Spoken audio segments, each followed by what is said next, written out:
Hi hello, എല്ലാവർക്കും സുഖമല്ലേ? ആദ്യം തന്നെ എൻ്റെ കഴിഞ്ഞ വീഡിയോ കണ്ട് സപ്പോർട്ട് ചെയ്ത എല്ലാവർക്കും താങ്ക്സ് പറയാട്ടോ. ഇന്ന് ഞാൻ നിങ്ങളെയും കൊണ്ടുപോകുന്നത് കോട്ടയത്ത് നിന്ന് ട്രിവാൻഡ്രത്തേക്കുള്ള യാത്രയിലേക്കാണ്. പോകുന്നത് ഏത് വഴിയാണെന്നറിയാവോ? സുമതി വളവ്. നേരെ ഇരുട്ടുന്നതിന് മുന്നേ സുമതി വളവ് കിടക്കണമെന്നുള്ള ഒറ്റ ലക്ഷ്യത്തിലാണ് ഞങ്ങൾ 3:09 യാത്ര തുടങ്ങി.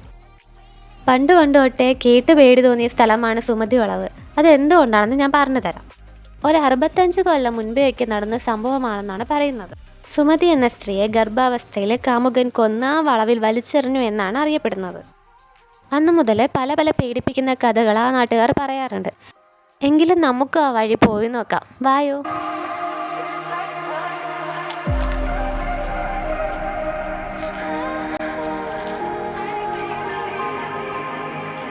സുമതി വളവിൽ പോയി പെട്രോൾ ഇല്ലാതെ വണ്ടി നിൽക്കരുതല്ലോ, അതുകൊണ്ട് പെട്രോൾ ടാങ്കൊക്കെ ഫുള്ളാക്കാന്ന് വിചാരിച്ചു.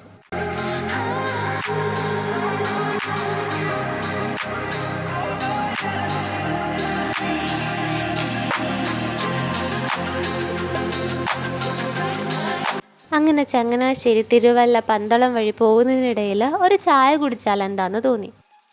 വഴിയുണ്ട്. നമ്മുടെ കോട്ടയം ട്രിവാൻഡ്രം യാത്രയിൽ എപ്പോഴും നമ്മൾ ചായ കുടിക്കുന്ന നമ്മുടെ കുഞ്ഞു ചായക്കടയിൽ നമ്മൾ കാറ് നിർത്തി. ഇവിടെ ഒത്തിരിയും ചായക്കടികളുണ്ട് കേട്ടോ. എല്ലാം ടേസ്റ്റ് ചെയ്യണമെന്നുണ്ടായിരുന്നു, പക്ഷെ നമുക്ക് സമയമില്ലല്ലോ.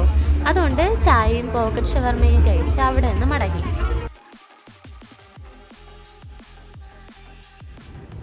നല്ല ടേസ്റ്റ് ആയിരുന്നല്ലേ. അത് കണ്ടോ, ജഡായിപ്പാറ. അതിൻ്റെ ചെറിയൊരു വ്യൂ ആണ് ഇവിടെ നിന്ന് കാണുന്നത്. അങ്ങനെ ജഡായിപ്പാറയുടെ മനോഹരമായ കാഴ്ചകളൊക്കെ കണ്ട് നമ്മൾ സുമതി വളവിലേക്ക് തിരിയുവാണേ.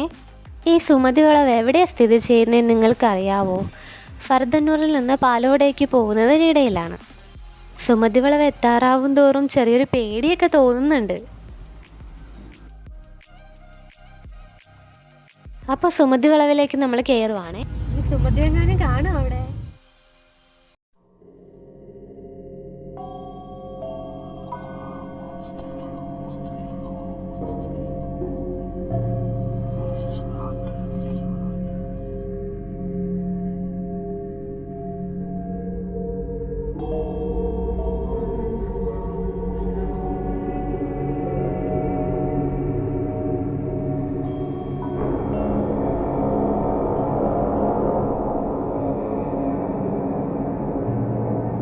ഹാവൂ, കഴിഞ്ഞു കിട്ടി. പല കഥകൾ കേട്ടിട്ടുള്ളത് കൊണ്ടായിരിക്കണം ആദ്യമൊക്കെ പേടി തോന്നി. എങ്കിലും അതുവഴി ഒത്തിരി യാത്രക്കാർ ഉണ്ടായിരുന്നത് കൊണ്ടും പിന്നെ ഓരോ വളവിലും ക്യാമറ സെക്യൂരിറ്റി ഉള്ളത് കൊണ്ടും പേടിക്കേണ്ടതില്ലായിരുന്നു. ഒറ്റയ്ക്ക് വന്നാൽ ചിലപ്പോൾ പേടി തോന്നും കേട്ടോ.